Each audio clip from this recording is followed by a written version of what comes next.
नमस्कार, स्वागत है आपका हमारे चैनल में। मैं रानी गुप्ता आपके साथ और बड़ी खबर सामने आ रही है। आपको बता दें, नारायण राणे के बेटे नीतीश राणे ने बड़ा आरोप शिवसेना और उद्धव ठाकरे पर लगाया है। आपको बता दें कि उन्होंने दरअसल एक प्रेस कॉन्फ्रेंस का आयोजन किया था और इस दौरान उन्होंने कहा कि जिस तरीके से सीएम एकनाथ शिंदे ने अपनी पार्टी के साथ बगावत किया और उन्होंने अलग से अपना एक दल बनाया, एक गुट बनाया, उसी तरीके से मेरे पिता ने भी ऐसे ही शिवसेना को छोड़ करके वो बीजेपी में शामिल हुए थे और उस वक्त उन्हें जान से मारने की सुपारी दी गई थी। और ये बात का खुलासा खुद नीतीश राणे ने प्रेस कॉन्फ्रेंस और इसी के साथ ही ट्वीट करके भी किया है और ये बताने की कोशिश की है कि जिस तरीके से उद्धव ठाकरे सौम्य और सभ्य दिखाई देते हैं, तो वो इसी तरीके से उनके साथ बगावत करने वाले लोगों के खिलाफ सुपारी भी देते हुए नजर आते हैं। आपको बता दें कि फिलहाल में नारायण राणे मोदी सरकार में मंत्री हैं और इससे पहले वो महाराष्ट्र के मुख्यमंत्री भी रह चुके हैं और वो पहले शिवसेना में हुआ करते थे, लेकिन उनके और उद्धव ठाकरे के बीच कुछ भी ठीक नहीं था और वो हमेशा से मानते आए हैं कि उद्धव ठाकरे के नेतृत्व में शिवसेना का कभी भी विकास नहीं हो सकता और शिवसेना का कभी विस्तार नहीं हो सकता, जिसकी वजह से ये जो तकरार है दिन ब दिन बढ़ती गई और नारायण राणे ने शिवसेना छोड़ करके बीजेपी पार्टी ज्वाइन कर ली और आज वो बीजेपी पार्टी में कैबिनेट मिनिस्टर है। आपको बता दें, महाराष्ट्र में सियासी उठापटक के बीच बीजेपी विधायक और केंद्रीय मंत्री नारायण राणे के बेटे नीतीश राणे ने दावा किया है कि उनके पिता को शिवसेना छोड़ने के बाद खत्म करने की योजना बनाई गई थी। आपको बता दें कि नीतीश राणे ने ट्वीट कर आरोप लगाया कि तथाकथित शांत और सभ्य शिवसेना प्रमुख ने उनकी हत्या के लिए कई सुपारी भी दी गई थी। इसी के साथ ही नीतीश राणे ने ट्वीट कर लिखा कि एकनाथ शिंदे की तरह शिवसेना छोड़ने पर मेरे पिता को भी खत्म करने के लिए तथाकथित शांत और सभ्य सेना प्रमुख द्वारा कई सुपारी दी गई। म्याऊ म्याऊ खत्म होने दो, फिर हम रुचि के साथ वस्त्र हरण शुरू करेंगे। आपको बता दें, इसी के साथ ही केंद्रीय मंत्री नारायण राणे लगातार उद्धव ठाकरे पर हमलावर रहे हैं। राणे केंद्र की योजना गिनाने की बजाय राणे का फोकस राज्य सरकार की कमियां गिनाते रहे।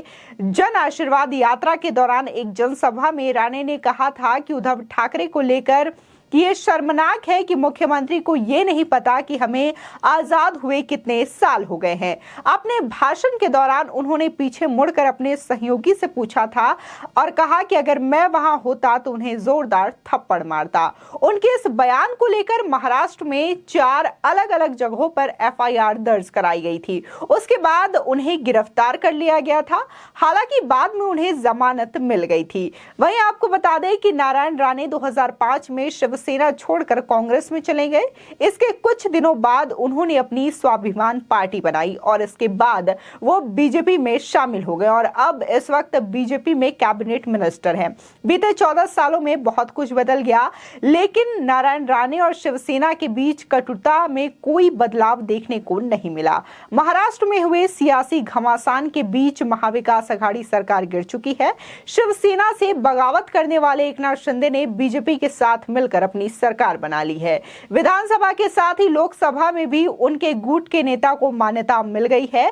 वहीं अब उन्होंने निर्वाचन आयोग में भी पार्टी पर दावा कर दिया है। आपको बता दें, बीती 20 जुलाई को शिंदे गुट की ओर से इसको लेकर निर्वाचन आयोग को एक चिट्ठी भेजी गई थी। उद्धव ठाकरे गुट ने इसको लेकर पहले ही इलेक्शन कमीशन को चिट्ठी भेज दी थी। आपको बता दें कि इसको लेकर अब चुनाव आयोग ने शिवसेना के दोनों पक्षों को एक दूसरे खेमे के पत्र भेजे हैं। आयोग ने दोनों पक्षों को 8 अगस्त तक जवाब दाखिल करने के लिए कहा है। आपको बता दें, दरअसल उद्धव ठाकरे गुट की ओर से भेजी गई चिट्ठी में कहा गया था कि अगर कोई शिवसेना पर दावा करे तो उद्धव गुट की दलीलें भी सुनी जाए। इसके बाद उद्धव ठाकरे गुट की ओर से निर्वाचन आयोग को ये चिट्ठी बीते हफ्ते भेजी गई थी। इसी के साथ ही शिंदे गुट की ओर से चिट्ठी में जानकारी दी गई है कि उन्होंने शिवसेना की नई कार्यकारिणी गठित कर ली है और एकनाथ शिंदे को मुख्य नेता के साथ ही अन्य नेता भी चुन लिए गए हैं। लिहाजा पुरानी कार्य समिति का अब कोई महत्व नहीं है और उनके सभी नेताओं को बर्खास्त भी कर दिया गया है। तो ये बड़ी खबर आ रही है इस वक्त महाराष्ट्र की सियासत से जुड़ी हुई। जिस तरीके से नीतीश राणे ने यह आरोप लगाया है शिवसेना के उद्धव ठाकरे पे और उद्धव गुट पर कि जिस तरीके से एकनाथ शिंदे ने अपनी पार्टी को छोड़ा, उसी तरीके से उनके पिता नारायण राणे ने जब पार्टी छोड़ी थी तो उनको कई बार मारने की सुपारी दी गई थी। आपको बता दें, देखने को मिला था कि बाला साहेब के नेतृत्व में बीजेपी और शिवसेना गठबंधन ने 1995 में इलेक्शन लड़ा था और उस वक्त नारायण राणे जो है राज्य मंत्री के तौर पर नियुक्त किए गए थे। इसी के साथ ही देखने को मिला कि उनका जो स्तर है लगातार बढ़ता गया और 1999 में वो महाराष्ट्र के मुख्यमंत्री के तौर पर चुने गए और खुद बाला साहब ठाकरे ने उनके नाम का ऐलान किया था, जिसके बाद लगातार जो रंजिश है वो उद्धव ठाकरे और नारायण राणे के बीच में बढ़ती हुई दिखाई दी। इसी के साथ ही देखने को मिला कि शिवसेना जो है वो दो गुटों में उस वक्त विभाजित होते हुए दिखाई दी थी, जिसमें से एक गुट जो था वो उद्धव ठाकरे का था तो वहीं दूसरा गुट जो था वो राज ठाकरे और नारायण राणे का था। और इससे कहीं ना कहीं माना जाने लगा कि उस वक्त जो पार्टी का माहौल था तो उसमें नारायण राणे का दम घुटने लगा और उन्होंने सीधे तौर पर अलग हो गए वो शिवसेना से और इसके बाद उन्होंने कांग्रेस पार्टी ज्वाइन की। फिर उन्होंने अलग से अपनी एक पार्टी बनाई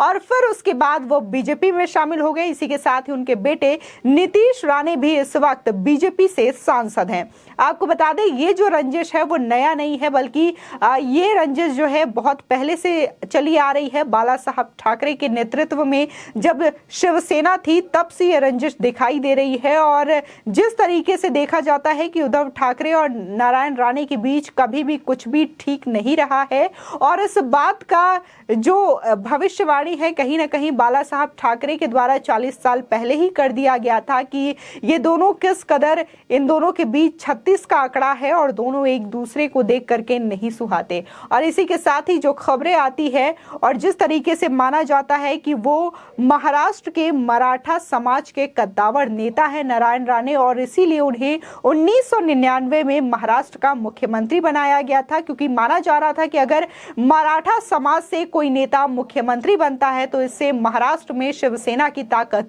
और भी मजबूत होगी। आपकी इस खबर पर क्या राय है हमारे कमेंट सेक्शन में जरूर बताएं। आगे की और भी अपडेट के लिए चैनल को सब्सक्राइब करना ना भूलें।